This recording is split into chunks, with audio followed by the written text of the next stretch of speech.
Lots of cameras, lots of action. First of all, thank God for bringing me here today. Thank my lovely wife, Pat, for being with me through the journey. My team from Texas, all those who come every Tuesday, and those who are not here, thank you all so much. Now, I was thinking, what should I say?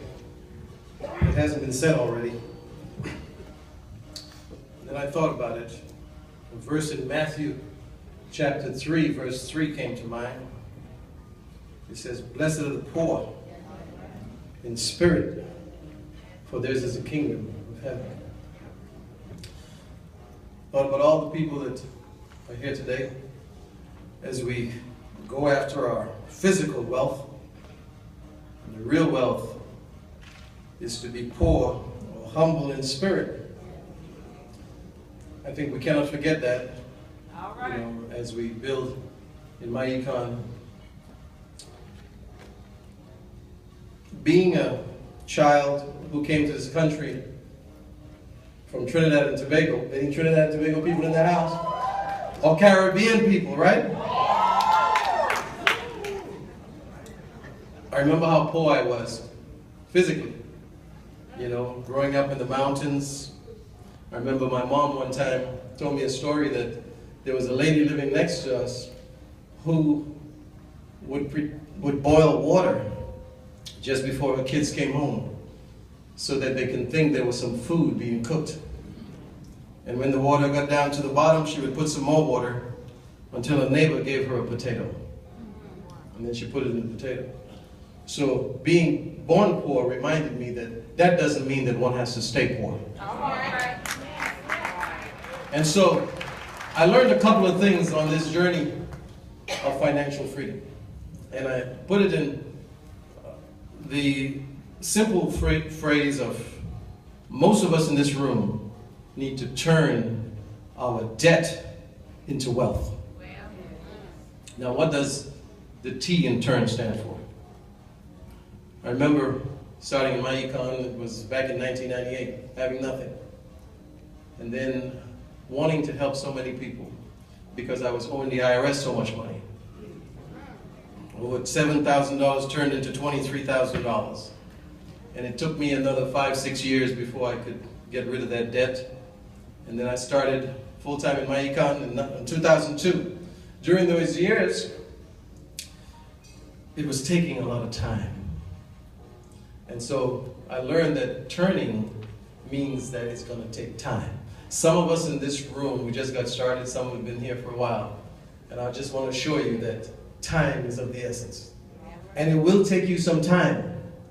So hang in there. Nothing worth building doesn't take time. So it's going to take you some time.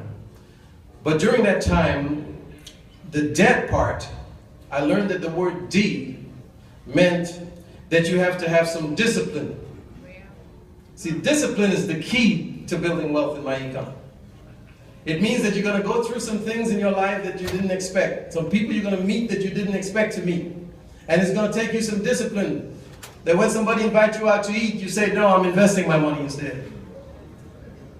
And some of us are going to have to eat less if we want to build wealth. But it's going to take some discipline. But then the real turning debt into wealth was the I.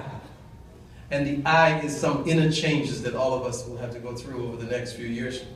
We're going to go through some changes with our family, changes with our money, changes with our church, changes with the people that we know. Why? Because unless you're willing to change from the inside, you cannot change your outside. So you're going to go through some inner changes. And then the W in wealth stands for work. It's going to take some work. Nobody on this stage got here without any work. And so, learn to turn your debt into wealth. And then, the final scripture that I want to give you today is a scripture in Luke chapter 6, verse 38. And I want you to keep this in mind. As you build your myEcon business, and as we build our myEcon business, there are a lot of people out there who are not really ready to build this business. So it's going to take you doing something that Jesus said that you should do. And that is give, and it will be given to you. A good measure, pressed down and running over, will be poured into your lap. For with the same measure you use, it will be measured back to you. So listen to me, all you myEcon folks. All right? First, you be humble in spirit. And second, you give till it's running over. And then, God will bless you financially. And when He does bless you financially, please listen to me. Do not raise your standard of living. Raise your standard of giving.